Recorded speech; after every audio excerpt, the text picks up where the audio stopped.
untuk membahagiakan hati Yazid, maka Ubaidillah mempersembahkan kepala Husain. Lalu kemudian di depan Yazid, tongkat pendek mereka tusuk-tusukkan ke celah bibir kepala Husain.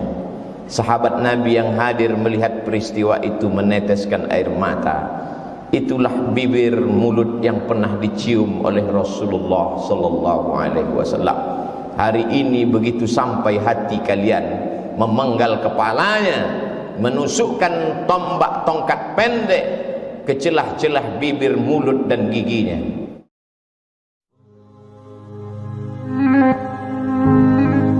Ilahi nastu lil firdausi ahla. Alhamdulillah, wassalatu wassalamu ala rasulillah Sayyidina wa maulana Muhammad ibni Abdillah wa ala alihi wa sahbihi wa man tabi'ahu wa mawala. Ashhadu an la ilaha illallah wahdahu la syarika lah, wa ashhadu anna sayyidana Muhammadan abduhu wa rasuluhu la nabiyya ba'dah. Allahumma salli ala sayyidina Muhammadin nabiyil ummi wa ala alihi wa sahbihi wa barik wa sallim.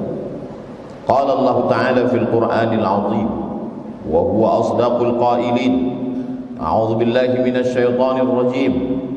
Ya ayyuhalladzina amanu taqullaha haqqa tuqatih wa la tamutunna illa wa antum muslimun. Wa qala ta'ala fi ayatin ukhra, ya ayyuhalladzina amanu taqullaha wa qulu qawlan sadida yuslih lakum a'malakum wa yaghfir lakum dhunubakum wa man yuti'illaha wa rasulahu faqad faza fawzan 'azima.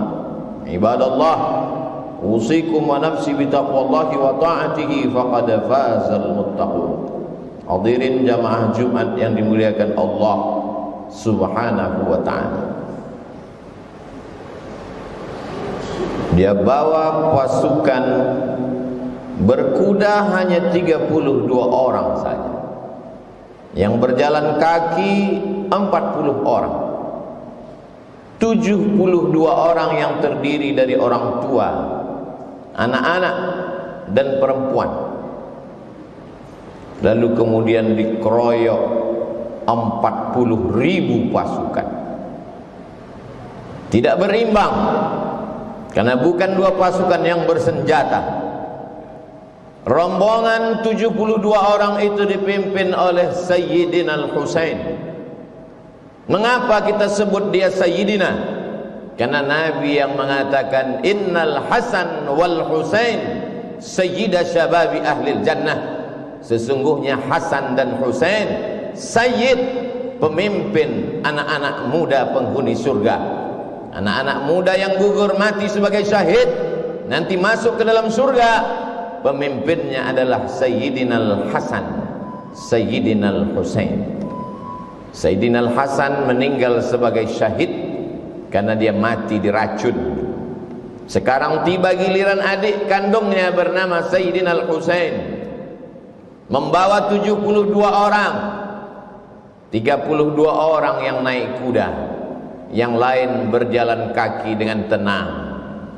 40.000 pasukan sudah disiapkan oleh Ubaidillah bin Ziyad. Sebenarnya Yazid tidak terlalu takut kekuasaannya hilang, tapi Ubaidillah yang saat itu menjabat sebagai gubernur Kufah khawatir kalau sampai Yazid tumbang, Husain naik, maka hilanglah jabatanku. Maka dia kirimlah panglima-panglima perangnya, Syamr ibn al-Jawshan, Umar bin Sa'ad, Zur'ah bin Sinan. Lalu kemudian Syamr berteriak, bunuh Husain. Maka mereka memenggal kepala Sayyidina Al-Husain, lepas kepala itu dari badan. Lalu kepala Husain mereka giring ke keliling negeri. Mereka ingin menunjukkan kepada rakyat bahwa kami kuat, kami berkuasa. 40.000 pasukan tentara kami meluluh lantakkan pasukan cucu Nabi Muhammad sallallahu alaihi wasallam. untuk membahagiakan hati Yazid, maka Ubaidillah mempersembahkan kepala Husain. Lalu kemudian di depan Yazid, tongkat pendek mereka tusuk-tusukkan ke celah bibir kepala Husain. Sahabat Nabi yang hadir melihat peristiwa itu meneteskan air mata. Itulah bibir mulut yang pernah dicium oleh Rasulullah sallallahu alaihi wasallam. Hari ini begitu sampai hati kalian, memenggal kepalanya, menusukkan tombak tongkat pendek ke celah-celah bibir, mulut dan giginya. Tapi mereka memang sudah dirasuki syahwat dunia. Tak ada sedikit pun takut mereka kepada Allah Subhanahu wa taala. Keliling negeri mereka bawa kepala itu untuk menakut-nakuti. Memang nampak dunia seperti tak adil. Sayyidina Al-Husain punya seorang anak laki-laki. Karena cinta dan sayangnya dia kepada ayahnya, maka dia beri nama anak itu Ali. Husain punya ayah bernama Sayyidina Ali, dan dia punya anak juga bernama Sayyidina Ali. Tapi Ali tidak seperti Husain. Dia tidak membawa pasukan untuk membalas kematian ayahnya, karena dia tahu memang ini tidak berimbang. Kalau kubawa pasukan, mereka juga akan mati seperti ayahku. Walaupun mereka mati syahid, tapi korban sudah terlalu banyak, kata Ali bin Husain. Dia merubah strategi lain. Apa yang dia lakukan? Imam Az-Zahabi dalam kitab Syiar A'lam An-Nubala bercerita bahwa Ali bin Husain malam-malam berkeliling, tidak dengan pedang, tidak dengan tombak, tidak memakai baju besi, karena dia tidak membawa slogan perang. Apa yang dilakukan Ali anak Husain? Dia membawa gandum ke rumah-rumah fakir miskin. Di tengah malam dia berkeliling negeri. Dia lihat mana rumah anak yatim, dia letakkan gandum di depan pintu mereka. Orang tahu bahwa ini adalah gandum titipan Ali anak Husain. Lembut hati mereka. Gandum yang mereka makan berubah menjadi darah daging. Hati mereka sudah direbut oleh Ali anak Husain. Dia merasa tidak lagi ada manusia yang layak untuk mendengarkan rintihan sedihnya atas kematian ayahnya. Betapa tidak, pasukan yang tidak berimbang itu dibantai habis, dibunuh, karena memang mereka tidak punya senjata dan kekuatan. Kekuasaan tidak lagi ada di tangan mereka. Maka dia hanya mengadu kepada Allah. Imam Az-Zahabi dalam Syiar A'lam An-Nubala mengatakan, kanal Ali ibn al-Husain yasjudu lillah fil yaumi wal laylah alfa sajadah. Sehari semalam Ali anak Husain bersujud kepada Allah 1000 kali sujud. Solat sunat dia perbanyak, tahajud dan witir bermunajat kepada Allah. Dihitung semua solat sunatnya, 1000 kali sujud dia bersimpuh di hadapan Allah. Maka dia dikenal dengan nama Ali As-Sajjad. Sajjad diambil dari kata sujud. Orang yang paling banyak sujud bergelar As-Sajjad, maka dia bergelar Ali As-Sajjad. Saking banyak zikir dan tasbihnya, dia bergelar Zainal Abidin. Zainal perhiasan, Abidin orang yang banyak ibadah. Zainal Abidin perhiasan orang yang paling banyak beribadah. Dia robah strategi, dia robah cara. Tidak hanya satu cara mendekatkan diri kepada Allah. Kalau dulu ayahku dengan pedang sehingga gugur sebagai syahid, maka aku, kata Ali Zainal Abidin, dengan strategi yang lain. Berbagi makanan sesuai dengan sunnah Nabi Muhammad SAW. At'imut ta'am, absyus salam, tebarkan salam. At'imut ta'am, bagi makanan. Wasallu bil laili wan nasu niyam. Ketika orang sedang tidur, disitulah engkau bermunajat, mengadu kepada Allah Subhanahu wa ta'ala. Maka dia bergelar Ali Zainal Abidin, Ali As-Sajjad, untuk membedakan dengan Ali bin Abi Talib. Ali bin Abi Talib kakeknya, Husain ayahnya. Ali As-Sajjad adalah dia, Ali Zainal Abidin adalah dia. Ali As-Sajjad, Ali Zainal Abidin, anak Husain, anak Fatimah, anak Sayyidina wa Maulana Muhammad sallallahu alaihi wasallam. Sampai suatu ketika seorang sultan raja bernama Hisham bin Abdul Malik. Kisah ini diriwayatkan oleh Al-Farazdaq. Pada saat musim haji, sultan raja di raja sedang melaksanakan haji. Saat dia umrah, ingin mencium Hajar Aswad, penuh Hajar Aswad, tak dapat dia cium. Pada putaran kedua, dia ingin mencium Hajar Aswad, melimpah manusia, tak dapat dia mencium. Pada putaran ketiga, keempat, kelima, keenam, sampai 7 putaran, sekalipun tak dapat dia mencium Hajar Aswad. Hisham bin Abdul Malik, raja dari Yaman sampai ke Mesir, sampai ke Andalusia. Tapi kemudian di celah-celah jamaah yang ramai itu, dia heran. Ada sesosok manusia yang biasa, pada putaran pertama dia mencium Hajar Aswad, semua orang memberikan jalan. Pada putaran kedua, orang pergi menyamping memberikan jalan kepadanya, mencium Hajar Aswad. Berbisik kata di hati Hisham bin Abdul Malik, aku yang raja, aku yang sultan, aku punya tentara, aku punya kekuasaan, mengapa aku tidak bisa mencium Hajar Aswad? Mengapa orang selalu menghalangiku? Siapa laki-laki itu yang setiap putaran dia mencium Hajar Aswad? Al-Farazdaq menjawab dengan syairnya, itulah dia Ali, anak Husain, yang ayahnya dulu kalian hantam, kalian bantai. Sekarang dia menang tidak dengan pedang, sekarang dia menang tidak dengan tombak. Hatinya menjadi raja di hati umat. Di hati umat dialah raja. Di mata kalian Hisham bin Abdul Malik lah raja, tapi di hati orang beriman, raja mereka adalah Ali Zainal Abidin. Hari ini begitu banyak orang bernama Ali Zainal Abidin. Cobalah hitung di negeri, di kampung, di kota. Coba kita pejamkan mata dari sejak kita SD sampai kuliah, berapa orang nama Ali Zainal Abidin? Ada seorang ulama besar, sekarang berada di Mesir, kadang-kadang dia berada di Uni Emirat Arab, dia belajar di Yaman, namanya Al-Habib Ali Zainal Abidin.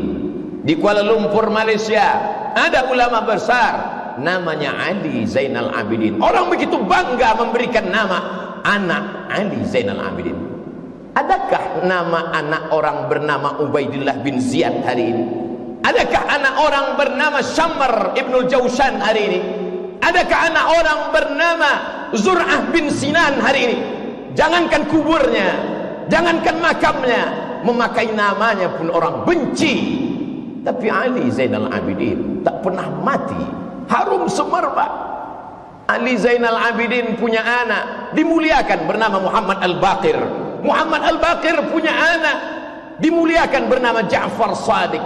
Ja'far Shadiq punya anak dimuliakan bernama Ali Al-Uraidi. Ali Al-Uraidi punya anak dimuliakan juga bernama Muhammad. Punya anak dimuliakan juga. Muhammad Naqib punya anak bernama Isa, dimuliakan juga. Punya anak laki-laki bernama Ahmad Al-Muhajir. Ahmad Al-Muhajir, muhajir artinya pindah. Pindah dia dari Baghdad ke Yaman. Di Yaman dia beranak pinak. Anak pinaknya itu datang ke Nusantara membawa Islam dari keturunan Ali Zainal Abidin. Maka itulah marga-marga para habaib zuriat keturunan Rasulullah SAW. As-Saqaf, As-Saigaf kata orang Nusantara. Al-Haddad, Al-Jifri bin Syihab bin Abi Bakar, melimpah ruah mereka. Lalu kemudian salah satu dari keturunan Ali Zainal Abidin itu menjadi mufti di kerajaan Mempawah di Kalimantan, bernama Husain Al-Gadri. Husain Al-Gadri punya anak laki-laki bernama Abdurrahman bin Husain Al-Gadri, orang pertama yang mendirikan kerajaan Islam Melayu di Kalimantan Barat, bernama Kerajaan Islam Melayu Al-Gadriyah. Istananya masih tegak berdiri hari ini di tepi sungai yang indah. Masjidnya masih besar hari ini, Masjid Al-Habib Abdurrahman bin Husain Al-Ghadri. Begitu ternyata doa kakek mereka dulu yang teraniaya. Anak cucunya tetap dapat berkuasa, tidak di Jazirah Arab, tidak di Yaman, tidak di Mesir. Kalau mereka berkuasa di Jazirah Arab itu biasa, tapi sampai di negeri Melayu mereka berkuasa di hati orang-orang Melayu yang bersyahadat asyhadu an la ilaha illallah wa asyhadu anna Muhammadan Rasulullah.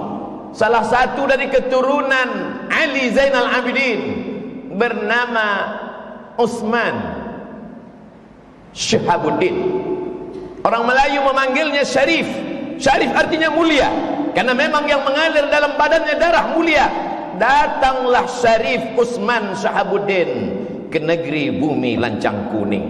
Ketika itu Siak Sri Indrapura dipimpin oleh Sultan Abdul Jalil. Sultan Abdul Jalil punya anak seorang perempuan yang cantik jelita bernama Tengku Umbong. Begitu orang Melayu memuliakan zuriat keturunan Nabi, dinikahkanlah Tengku Embong dengan Syarif Utsman Syahabuddin. Lahirlah sultan-sultan. Sejak itulah maka di awal nama Sultan Melayu, Sultan Syarif Hashim, Sultan Syarif Kasim. 3 tempat mulia terhormat dijadikan sebagai namanya. Jalan Sultan Syarif Kasim, Airport Sultan Syarif Kasim, Universitas Islam Negeri Sultan Syarif Kasim. Doa dari kakek datuk buyutnya yang lama, Ali Zainal Abidin. Berkat sedekahnya, berkat ilmunya, berkat sujudnya, anak cucunya menjadi raja, menjadi sultan di negeri Melayu. Sampai hari ini mengalir pahalanya. Tengku Umbong Habib Syarif Utsman Syahabuddin dimakamkan berdampingan di tepi masjid pertama yang didirikan di kota Pekanbaru pada tahun 1762. Masjid itu didirikan oleh Sultan Abdul Jalil, diselesaikan oleh anaknya Sultan Muhammad Ali bin Sultan Abdul Jalil. Hari ini menjadi bukti sejarah. Tamu-tamu Habib-Habib yang datang ke Pekanbaru berziarah ke makam cucu Ali Zainal Abidin. Walaupun orang Pekanbaru sendiri banyak yang tak berziarah karena tak tahu. Begitulah Allah memuliakan orang-orang yang soleh. Sekarang kita tinggal memilih, apakah ingin mengikut menjadi anak cucu keturunan pikiran Ubaidillah bin Ziyad, Syamar bin Jausan, atau ingin mengikut langkah yang dilakukan oleh Ali Zainal Abidin. Ingat, kekuasaan hanya berakhir ketika malaikat maut mencabut nyawa. Hiduplah seperti Fir'aun, hiduplah seperti Jausan, hiduplah seperti Syamar, hiduplah seperti Qarun. Kelak kau akan mati juga menghadap Allah Subhanahu wa ta'ala. Yang menjadi Syamar bin Jausan mati dengan kekuasaannya, yang menjadi Ubaidillah bin Ziyad mati dengan kekuasaannya, yang menjadi Ali Zainal Abidin kekal sampai hari kiamat. Fa'tabiru ya ulil absar. Barakallahu li wa lakum fil Qur'anil azim wa nafa'ani wa iyyakum bima fihi minal ayati wadh-dhikril hakim wa taqabbala minni wa minkum tilawatahu innahu huwal ghafurur rahim. Bismillahirrahmanirrahim.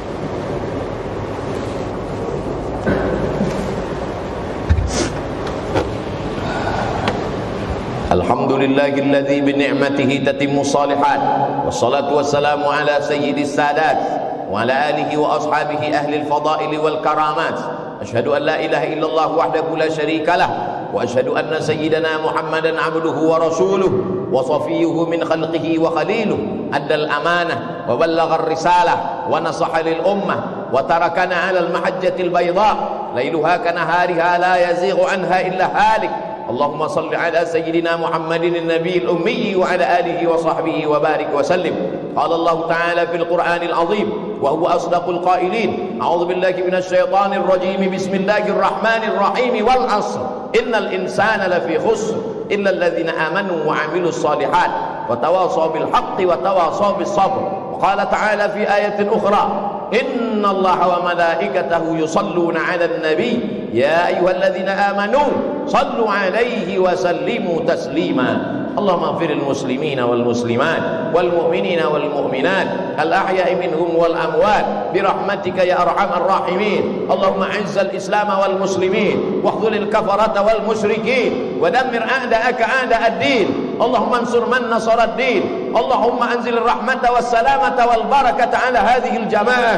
Allahumma dafa' 'anna al ghala wal waba wal fahsya wal riba wal zina wal munkar wasuyub al mukhtalifata wasyada'id wal mi'an min baladina hadha Indonesia khassa wa min buldanil muslimina 'ammah. Allahumma ansur ikhwanana al mujahidin al mustad'afina fi Palestin wa fi Rohingya wa fi kulli makan min masyariqil ardi ila magharibiha. Ibadallah, usikum wa nafsi bi taqwallah wa ta'atihi faqad fazal muttaqun. Innallaha ya'muru bil 'adli wal ihsan wa ita'dzil qurba wa yanha 'anil fahsya'i wal munkari wal baghi ya'idhukum la'allakum tadhakkarun. Fadhkurullahal 'azima yadhkurkum was'aluhu min fadlihi yu'tikum. Wallahu ya'lamu ma tasna'un. Aqimis shalah.